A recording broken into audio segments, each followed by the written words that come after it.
Have you ever sat in that heavy silence at a family dinner? Here on Women's Life Stories, we retell those moments, honest every day, sometimes controversial.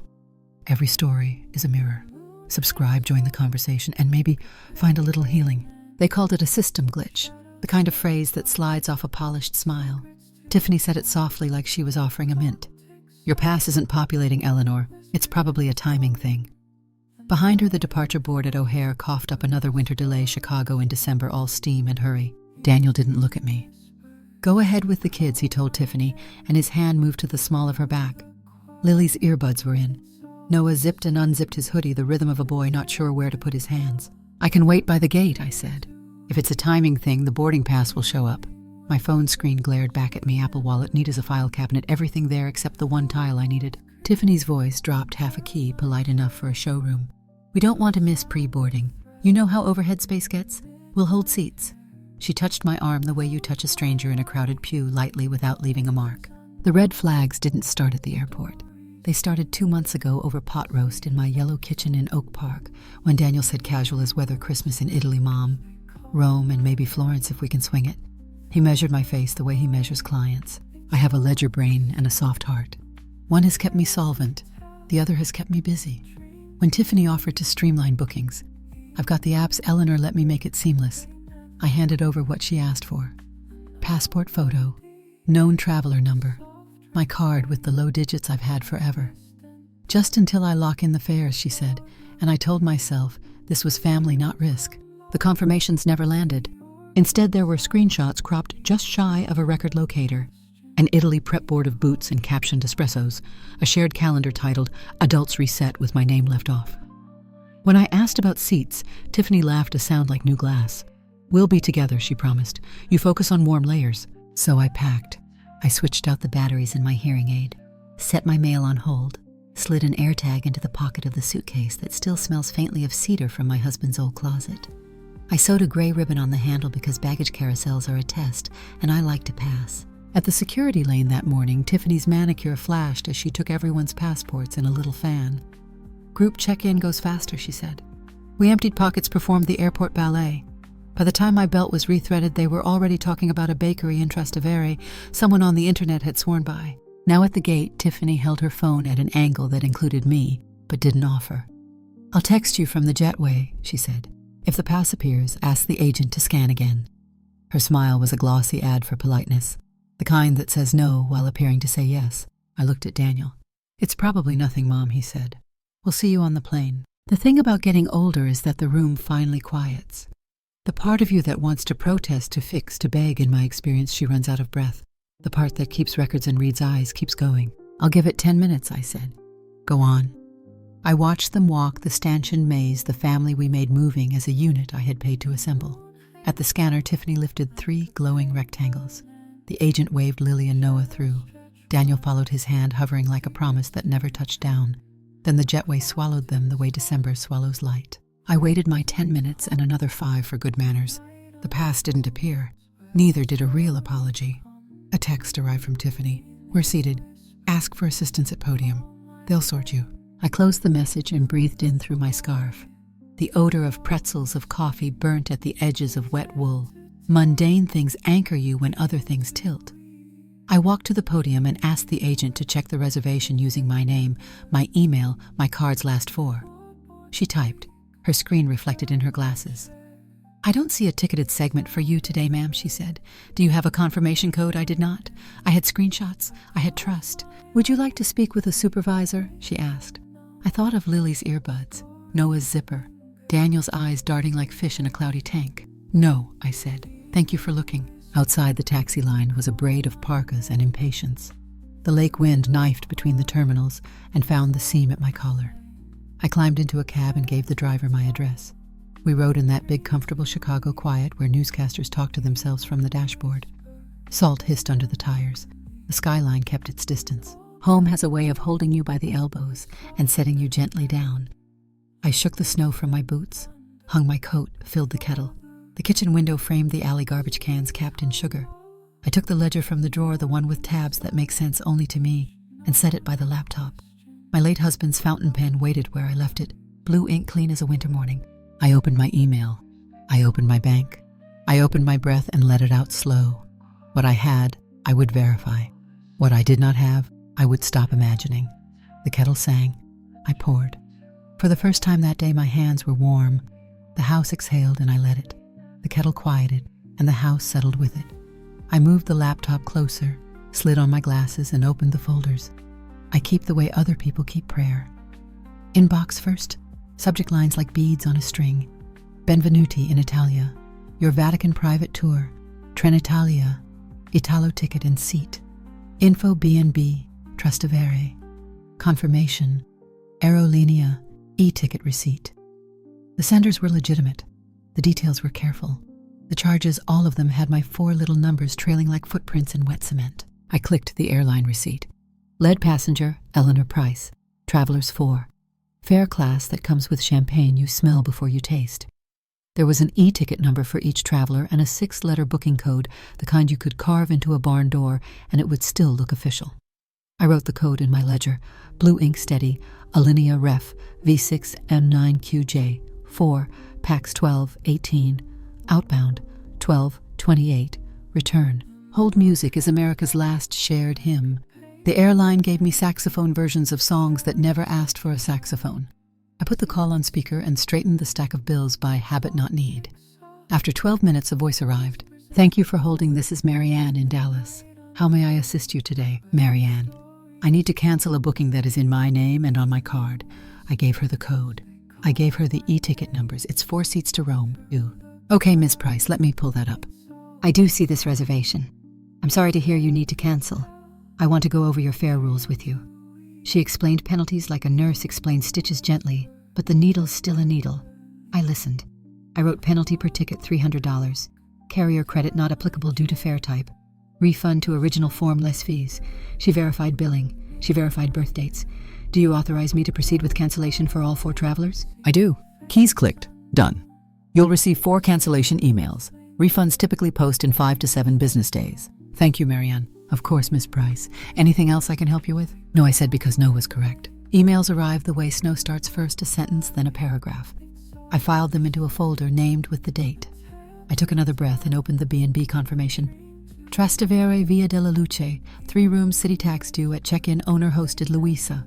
The flexible rate had a simple line I liked: cancel up to 24 hours before arrival for full refund. The country code felt good under my fingers. The call picked up on the second ring. Pronto. Hello, may I speak with Luisa? This is Eleanor Price regarding a reservation for this evening. Ah, Senora Price. Yes, I am Luisa. I need to cancel, not modify, cancel. A pause that had respect in it. I am sorry you cannot come. I will release the rooms and process the refund now. You will receive an email. May I ask, did something go wrong with the airline? Something went wrong with the arrangements, I said. Thank you for your help. Buona giornata, she said, and meant it. Ledger 1:04 p.m., CST B&B Trastevere, full refund authorized by Luisa. Tour operators are allergic to clarity until you ask cleanly. The Vatican private tour wanted me to scroll through Roman marble before they admitted the cancellation button. It was there. I pressed it. A little icon spun as if considering whether I deserved grace. It granted it refund less 10% service fee, and I wrote that down too. The cooking class in Testaccio had a chef with a face like a friendly loaf on the website. His confirmation said free cancel before 6 p.m. local. It was 8 p.m. in Rome. I canceled. The Italo tickets Rome to Florence back were economy flex, refundable minus a fraction that felt like tipping a jar I wouldn't drink from. I tipped it. I printed PDFs that said canceled in gray, the way some people stamp paid. All the while, the AirTag app drew a small blue dot near Terminal 3 that didn't need my attention. It got none. I was busy. The ledger filled 1:22 p.m. Italo Roma, Firenze Roma refund. Less $18 fees. 1:37 p.m. Vatican tour, 90% refunded. 1:48 p.m. Testaccio class. Full refund within window. 1:55 p.m. Car service. Rome. Non-refundable deposit forfeited. $50. A life is made of these lines. What you get back, what you don't, what you write off without letting it turn you mean. I set my teacup in the sink and washed it by hand, because the trouble with dishwashers is they remove the part where hot water hits your fingers and tells you you're alive. Then I opened a new email. To Daniel Price, Tiffany Cole. Subject, your arrangements. The cursor blinked like a small patient heart. I kept the sentences short. Since the airline has no record of a ticket for me today, and since the bookings were made in my name and on my card, I have cancelled the reservations and initiated refunds where permitted. This applies to airfare B&B Trastevere Italo tickets and privately booked tours classes connected to my payment. I added the booking code for the airline because facts are cleaner than adjectives. You may pursue your own arrangements as you see fit. No flourish, no theater. I scheduled delivery for 7:30 p.m. CET, which is when check-in would press them for passports and city tax, when a screen would say, "No reservation found," and an email would arrive saying, "Here is why." Not to sting, just to locate cause next to effect. The printer hummed another copy of each cancellation, and the dining table became a small county clerk's office papers in neat fans with paper clips like silver minnows. I signed the top right corner of each printout the way my husband used to initial reconciliations, not because anyone asked, but because a corner with your name on it is a kind of spine. The back door creaked. Eleanor. You decent Mrs. Dalton from next door has a key for my plants when I travel, and a habit of opening conversations as if they were windows. She carried a foil-covered loaf with steam braiding out the sides. Cinnamon, she announced, setting it on the counter. It was the oven or the furnace this morning, and I chose flavor. Good choice, I said. She noticed my table. She noticed the empty suitcase by the back door, gray ribbon like a tongue. You didn't leave. No, I said. There was a mix-up. She peered without prying. That's the thing about Midwestern women. They know how to stand in your kitchen and make room without making a mess. Do you need anything? I have tea. I have bread now. I sliced the loaf. We ate in a companionable, quiet Cinnamon, making the room kind. On the radio, a man in a sweater vest voice talked about lake effect snow. I offered her a copy of the city salt pickup schedule I keep magneted to the fridge. She took it like a favor and not a pamphlet. Call if you want company this evening, she said when she left, and I said I would. Afternoon is a good hour for bureaucracy. The credit card company placed me with a young man named Ritesh, who spelled his name twice and slowed down on the parts that mattered. We reviewed posted charges and pending ones. I identified the merchants I had canceled and asked him to annotate the account with the reference numbers in front of me. He did. He read them back. I wrote 2:42 p.m., spoke with Ritesh ID, my K417, noted cancellations, refunds, and account. My pen left a clean line across the page, and I could feel my shoulders unlocking a notch. Snow started to stipple the alley, each flake deciding something and landing there.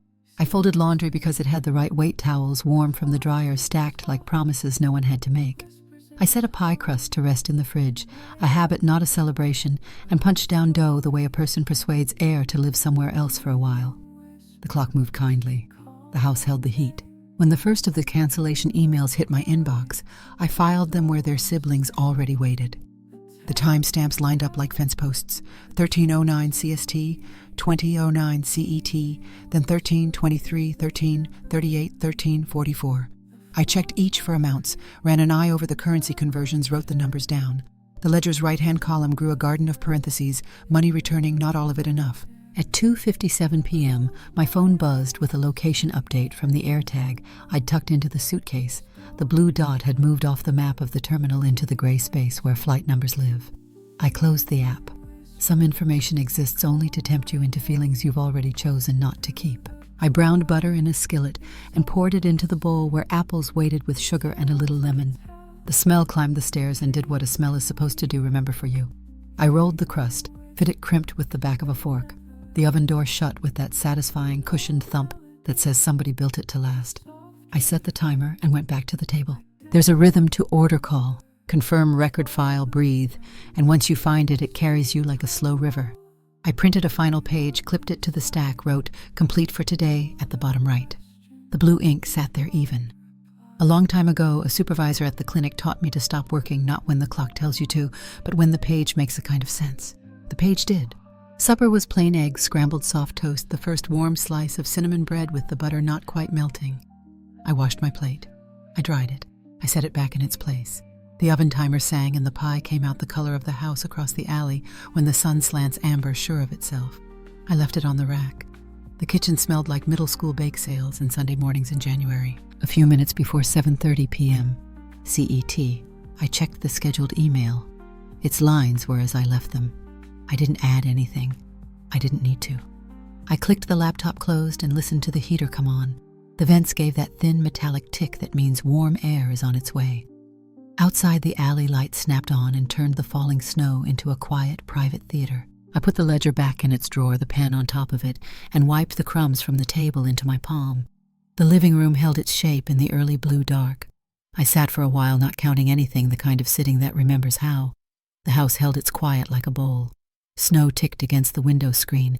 The pie breathed cinnamon into the hall, and somewhere between 1 hour and the next, my phone began to earn its keep. At 12:34 p.m., CST, a voicemail landed thin with lobby echo. Daniel's voice tried for practical. "We're at the place in Trastevere. They say there's no booking. Did you just call me?" 30 seconds later, another. "Mom, they're asking for a city tax in cash and passports for check-in, but they keep saying we don't exist in the system."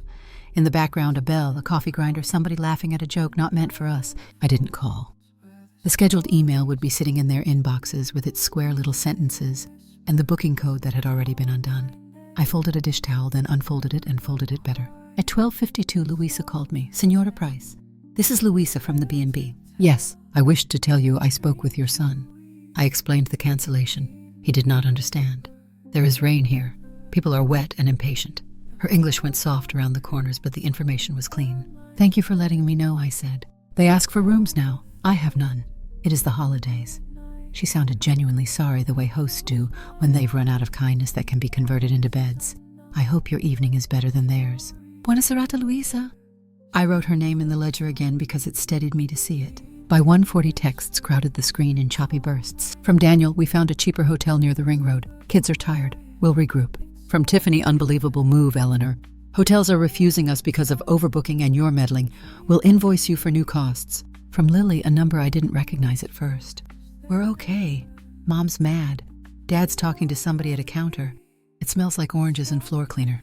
I warmed a slice of pie and ate it standing up. The crust flaked the way it's supposed to when butter minds its business. The next hour went quiet, the way an alley goes quiet when the plow has already passed. I rinsed the plate. The afternoon thinned and found its way toward evening.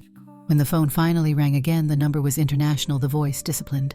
"Buon pomeriggio. This is Corporal Ferry with the Carabinieri Station Trastevere. Am I speaking with Mrs. Eleanor Price?" "You are. There is a situation with your family members at the Hotel Stella del Fiume. The manager has called regarding non-payment.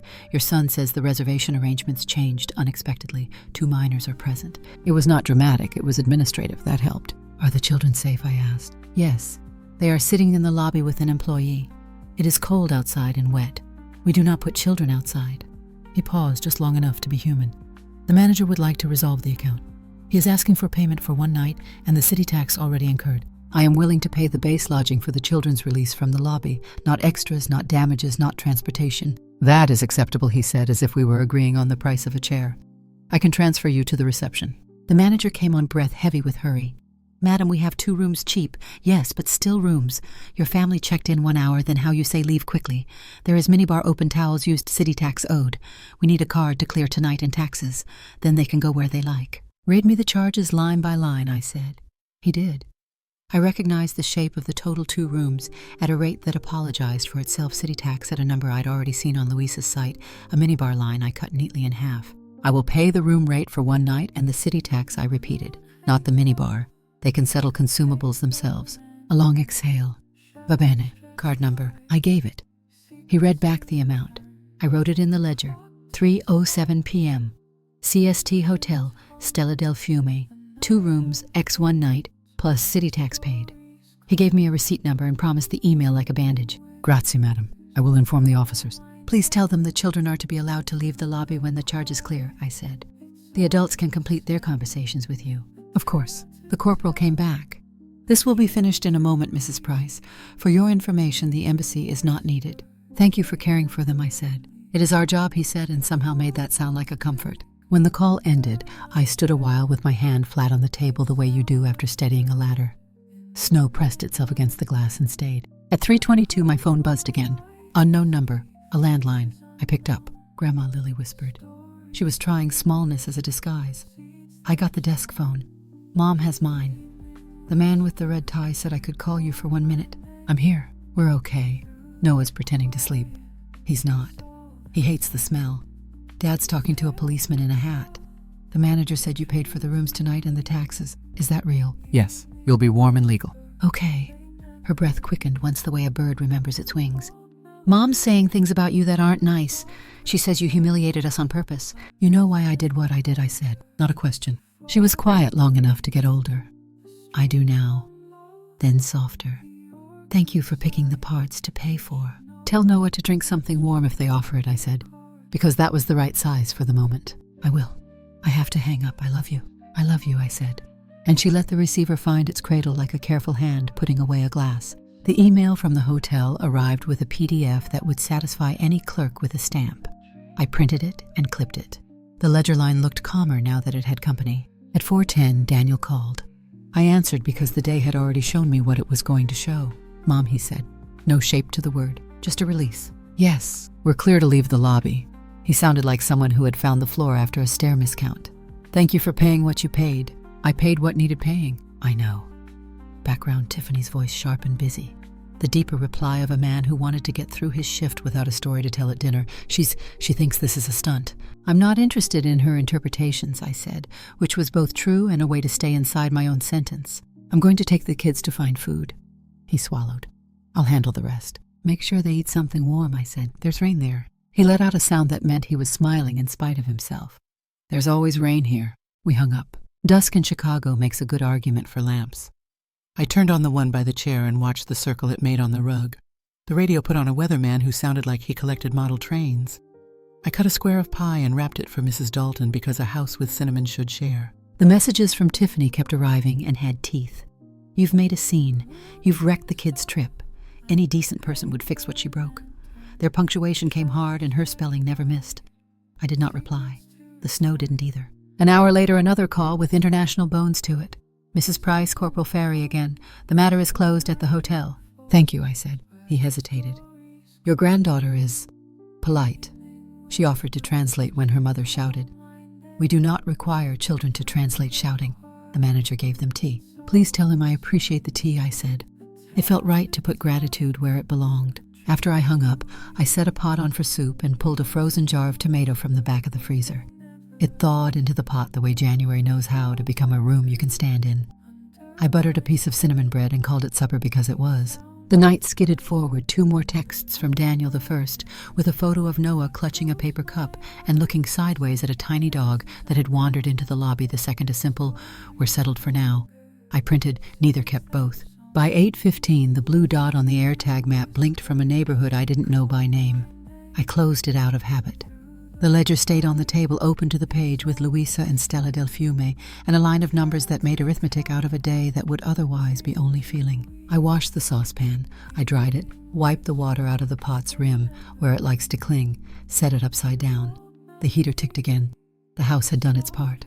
I carried the ledger to the drawer, slid it in, turned off the kitchen light, and stood in the doorway long enough to let the dark find its level. When the phone lit at 9:03, I let it ring twice, then answered. Daniel again, his voice clipped as if he were cutting whatever he didn't need on the way to the thing he did. The kids are asleep, he said. Thank you for answering earlier. You're welcome. I'll cover what you didn't, he said. Not bravado, just a sentence that recognized a boundary line on the ground. The silence afterward had a shape to it, 2 people standing on their respective sides of a fence and not pretending it was a hedge. Good night, Daniel, I said. Good night, Mom. After the call, I set the phone face down and listened to the house be a house. Outside, the alley light made each flake declare itself for a moment before it joined the rest. I sat the way an old oak stands, not thinking about standing, just letting roots remember where they go. The room was warm. The page in the drawer made sense. The oven gave up the last of its heat into a room that had made room for what the day required. Morning brought the kind of cold that makes a window honest. I scraped a clear oval with the side of my hand and watched the alley go about its work trash truck, one slow dog, a boy in a parka, kicking a ridge of snow until it stopped being a ridge. Then I called Mr. Kaplan. He answered on the 3rd ring voice like a good coat. Eleanor, come in at 10. Bring whatever you want the paper to remember. His office on Lake Street still smelled faintly of carbon paper, though nothing in it had used carbon since the Clinton administration. 2 framed diplomas, a watercolor of Michigan Avenue after rain, a bowl of peppermint discs that made a soft clatter when he set them closer. He took notes with a fountain pen whose nib whispered across the page. I told him the airport version, the Rome version, the hotel with a manager who counted towels and did not count children out into wet streets. He didn't interrupt. He underlined twice when I said charges in my name. All right, he said, tapping the pen once. We'll make 3 piles: what stops, what guards, what changes. He started with the verbs that keep people out of trouble. Revoke any authorized user cards. Close and reissue primary accounts. Freeze access pins that had been shared in prettier years. He phoned a banker he's known since they both had more hair. They spoke in numbers and last 4 digits. He pushed a release across the desk. I signed blue on cream. For the guarding, he said we set up 2 education trusts. Third-party trustee, no parent as gatekeeper. Qualified expenses defined tightly. Tuition fees, room board when enrolled, half-time or more, approved supplies, testing application costs. Add an amendment for tutoring or summer programs with a syllabus. Distributions go directly to institutions when possible. No reimbursements to parental accounts. Names: Lily Price, Noah Price. You pick the trustee community bank trust department or the credit union you like. Credit union, I said. They answer their phone. He nodded. We'll write in a small discretionary clause for health orthodontia eyeglasses at trustee's judgment, not a parent's insistence, and an independence clause when they're 18, they may speak with the trustee directly. For the changing, he opened a file tabbed estate. New will, residuary to Oak Park Library Foundation and the Community College Scholarship Fund, split even unless you specify percentages. Specific bequests to Lily and Noah via their trusts. No beneficiary designations to Daniel or Tiffany. He slid a draft across the desk. The language had the clean angles of a well-planed shelf. We filled in names and parcel numbers the county likes. He called in Marta from the front and Jamal from the copy room to witness. I signed where a red flag told me to sign. The pen's nib made a small contented sound, the office version of a kettle settling. Last piece, Kaplan said. A boundary letter. Short, plain. You're good with plain. We wrote it together, our sentences like fence posts, spaced by habit. To Daniel Price and Tiffany Cole. For the next 90 days, I will not loan gift or advance funds to you. After that period, any request must be made in writing with documentation bills, invoices, and will be considered not promised. Discussions about money will occur by email or in pre-scheduled times, not drop-ins. I will not be responsible for debts incurred without my written agreement. My relationship with Lily and Noah is direct and independent. Eleanor Price. He slid it into a manila envelope with copies of the trust instruments and the card reissue confirmation. I tucked the envelope under my arm and felt the weight the way you feel a book you plan to finish. Outside, the air bit polite, and then harder. I stopped at the credit union, sat with a woman named Denise, who wore a pin that said 10 years and moved like 12. We verified identity the way a courthouse does driver's license, a question about my first car. She printed me a list of closed numbers and new numbers. I initialed in 3 places and signed in 2. Do you want authorized users on the reissued card, she asked. No. I'll mark that, she said, clicking a box that might as well have been a lock sliding home. Back at the house, I made coffee that leaned towards strong and set the envelope where guests could not pretend not to see it. I called Daniel and asked him to come over at 6. I said you and Tiffany because saying one without the other never lands where you put it. He agreed too quickly, then coughed, like he'd remembered to be careful. At 5:30, the light outside went the color of a nickel. I laid out 3 mugs, because habit is a slow machine and I didn't feel like unplugging it. At 6 sharp, the doorbell rang as if it had rehearsed. Daniel stood with his shoulders squared to a weight he did not want to measure. Tiffany's coat had a belt that looked like it knew how to win. Come in, I said. We sat at the dining table. I pushed the envelope to the center. Tiffany put her hand on it as if feeling for a pulse, then drew out the papers one by one. Her face did not change when she read trust agreement. It changed at new will, a tightness around the eyes like a seam you don't want to give way. This is punitive, she said. The word clicked like a heel on tile. This is current, I said. It reflects today. Daniel kept his eyes on the letter at the top. He read the 90-day line twice, lips moving without sound, the way he used to when learning long division. You're cutting us off, Tiffany said. I'm placing the edge where it belongs, I said. She laughed once, a clean, bright note that didn't reach the room.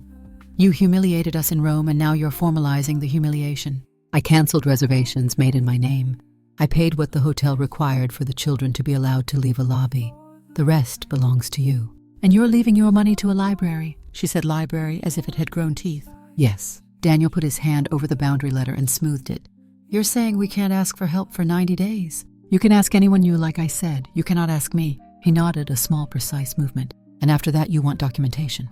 I require it, I said. Tiffany slid the trust pages back into the envelope without looking at them again. You don't get to cut us out of Lily and Noah's education, she said. I set aside funds for their schooling administered by a trustee who doesn't live in this house, I said. Tuition bills will be paid to schools not through you. She went very still. If you think we'll let you see them after this, stop, Daniel said, not loud, but he used the voice that used to make him captain of small teams. He picked up the last page, the one with the line about my relationship with the grandchildren being direct, and read it as if the paper could hear him. "This part is non-negotiable," he said to Tiffany, and something in the sentence sounded like a man remembering a tool he still knew how to use. Tiffany's mouth thinned. "You're choosing her over us." "I'm choosing not to escalate in my mother's dining room," he said. He folded the boundary letter along the crease it already had and set it back down exactly where it had been. "We heard you," he said to me. He meant he had heard me. I poured coffee because hands sometimes need tasks. Tiffany declined with a shake of her head that made her earrings disagree with the light. Daniel took a mug and wrapped his fingers around it like warmth was a decision. "We'll manage," he said, not as a promise to me, but as a sentence to himself he wanted to fit into. "You will," I said, and left it there. Tiffany stood gathering the envelope as if papers could be herding animals. At the door, she turned eyes bright with the kind of shine that sells condos. "You've made an enemy," she said. "I'm not keeping a ledger of enemies," I said. "I'm keeping a ledger." The door shut with more sound than it needed. The house took a breath and put the extra noise somewhere out of the way. Daniel lingered. "I'll bring the kids by Sunday," he said, not as a question. "I'll make something warm," I said. He nodded, looked around as if the room had moved since his last clear memory of it, then let himself out. The porch light caught a drift lifting at the edge of the steps and setting itself down again. I carried the empty mugs to the sink, ran hot water over ceramic until steam climbed and curled and disappeared, and laid the manila envelope in the drawer beside the ledger where paper waits and ink keeps its shape. By June, the alley forgot about snow and started smelling like cut grass and grills. The maple out back traded ice for shade, and the afternoon light came in slanted and generous. The house learned summer again the way you remember a poem, a line at a time. A letter from the Oak Park Library Foundation waited in the mail slot the first week the peonies opened. Cream envelope, blue crest. They thanked me without flourishes, which was its own kind of flourish. They wrote about the quiet corners the gift would keep open and the students who would find them. They tucked in a photo of the reading room's sun on wood tables, a spill of teenagers working alone together. I slid the letter into the ledger because not everything that belongs on paper is numbers. On Saturdays, Lily took the Green Line downtown to a summer journalism workshop. The trust paid for directly tuition to the program bus passes mailed to my house with her name printed small and proud. She wore a press badge that made her stand up straighter, not from weight, but from permission. She brought me drafts on the porch and sat cross-legged on the step while I circled verbs and asked her where the sound was coming from in a scene. "From the soda machine," she said once, and then wrote the soda machine like it had been waiting to be written. Noah still zipped and unzipped his sweatshirt even in July habit, hanging on through heat. But he ran the left wing like the field belonged to his feet. At the neighborhood league's evening games, I sat with a paper cup of lemonade sweating rings into the bleacher and watched him sidestep a boy twice his size, eyes running ahead of the ball. He waved toward me after a clean pass, not to show me he'd done a thing, but to make sure I'd seen the doing. The trust covered his camp fees when the coach recommended a week upstate invoice to the trustee, a note from the coach attached. He came back with grass stains that deserved their own essay, and a new habit of rinsing his cleats on the porch before he came inside. Daniel arrived on Sundays with the kids and a bag of groceries like he was paying rent to the idea of showing up. He washed his hands without being reminded, set a cutting board where it belonged, peeled carrots into even ribbons. He didn't make excuses, which is different from apologizing, and sits better at the table. Once he fixed the cabinet hinge that had been sticking since April. He took the screws out, sanded the swollen wood with a square of paper from his car kit, set it back straight. It opened soft after that, like doors open when they mean it. When bills came due, he brought his own.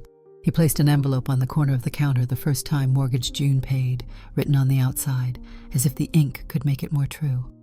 He said the words in a voice that held. I didn't weigh them. I didn't need to. The 90 days passed the way a line on a calendar passes, there then gone. When 120 came, he kept placing envelopes on the counter, the handwriting steady. No fanfare. The kids rinsed berries at the sink and argued about whether peaches are better cold or warm off the windowsill. We ate them both ways and let the argument stay pleasant. Tiffany did not come with them. Her messages stayed crisp and infrequent, the way company memos do when they aren't about you so much as about policy. She and Daniel existed in the same sentence without touching punctuation. I heard about a counselor and a separate room in the way someone tells you about construction down the block, not asking for a crew, just noting the cones. When she met us at a game, she stood by the fence looking through sunglasses that made every surface reflective. She waved to Lily and said champ to Noah and said nothing to me. I didn't offer anything to carry. The credit union called once to confirm a distribution the library had requested for installing outlet strips along a row of tables where students queued to charge lives. Denise put me on hold and came back to say, "They're grateful, Ms. Price." She said it like she was handing me something heavy and useful. I pictured the students' elbows out laptop cords like vines up the sides of the table and the surge protectors blinking small green lights that meant the work would go on longer than the battery would allow. At the farmer's market, a woman from the Community College Foundation recognized my name at the donut tent. She told me about a first-generation student finishing her welding certificate on weekends while she worked weekdays at a nursing home. Scholarship covered the last class. She couldn't fit into her budget, the woman said. She didn't sell it hard. She didn't need to. I brought home tomatoes and donuts and the thought of a spark jumping the right way. The manila envelope from Kaplan lived in the drawer beside the ledger. Every so often I took it out not to read, just to feel the weight I had decided to carry and the weight I had put down. The blue signatures held. Paper does that when ink minds itself. One afternoon in August, the house felt too clean, too still. I opened the back door and propped it with a rubber wedge that looks like a doorstop and is actually a promise of air. The pie crust came together easy. The butter held its shape until it didn't, and then it cooperated. Cinnamon makes a case for itself, even when it's hot enough to turn every thought to a small fan. I sliced the first piece for Mrs. Dalton, who rang the bell without waiting because she knows the house. We ate at the counter, standing up the way you do with good pie and a friend who helped hold Winter's edge. When the first leaves tested color at the tips, Lily printed out an article she'd placed on a small neighborhood site. She laid it on the table proud, but pretending not to be. It was about the skate park under the L tracks that everyone says is a mess, and some kids think is a church. She had voices in it, kids, a mom yelling through the screen door, a police officer who liked the noise better than the quiet he'd known 3 blocks over. She wrote the soda machine. She wrote the scrape of wheels and how it sounds different on old concrete. She left room for everybody else's breath on the page. "It's clean," I told her. "You let people hear themselves." Noah started freshman year with a backpack too big and a confidence that fit him. He texted me a photo of the first perfect corner he bent with a cross into the box. The picture was mostly blur and fence, but in the frame you could see the idea of a net. He came by after practice hungry the way teenage boys hunger, layered and certain. He stood in the doorway to the kitchen and said, "It smells like when the snowplows used to wake me up," and then pretended he hadn't said anything sentimental. I pretended the same. I set a bowl in front of him the way an answer sits in front of a question, uncomplicated. On a Sunday with the kind of sky that reminds you blue is not a single thing, we walked to the library. Lily returned 3 books and found 2 more. Noah hovered in the graphic novels and then drifted to the 796s because classification is another way to name a wish. In the reading room, the light did what light does with polished wood. A new outlet strip ran like a quiet river along the table edge. A girl plugged in a thin laptop with a lid covered in stickers, wrote her name at the top of a form and kept going. On our way out, Daniel stopped at the donor list behind glass. He traced the line with his finger without touching it, as if the glass were thin enough to smudge. "Thanks," he said, not loudly, not for show. He looked taller in that moment, the way memory can add inches without lying. Back at the house, he changed the furnace filter without being asked. I handed him the new one, and he slid it in on the rails, a clean rectangle replacing a tired one dust, deciding to stop traveling for a while. We washed up and sat down with bowls and the sound of a game on a low radio baseball as bedside manner. The kids argued again about peaches. Warm won by 2 votes to 1, which felt like summer casting its ballot. After they left, the house took its shape the way a pond takes back its surface. I walked the rooms and made small adjustments, pulled a shade an inch, turned a book on the mantel so its spine didn't glare. The air moved through the propped door in long, slow sentences. The ledger sat on the table, open to a page with lines like rails you can ride without arriving anywhere you don't mean to. I put a date down and a short description, then closed it and set the pen on top. Evening came on friendly. A train complained a few blocks away in that patient way that never sounds like complaint. I rinsed the pie plate, let it dry in the rack. The porch light pooled a little gold at the edge of the steps. I sat at the kitchen table with the window open and let the room be the size it wanted to be. The kettle hissed once and calmed. Somewhere down the street, a kid laughed loud enough to make the dog next door answer. I didn't count anything. I didn't measure. I let the house breathe and breathed with it.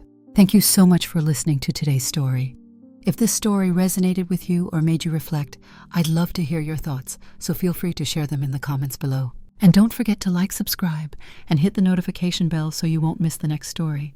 I'll see you next time as we continue exploring more journeys and lessons together.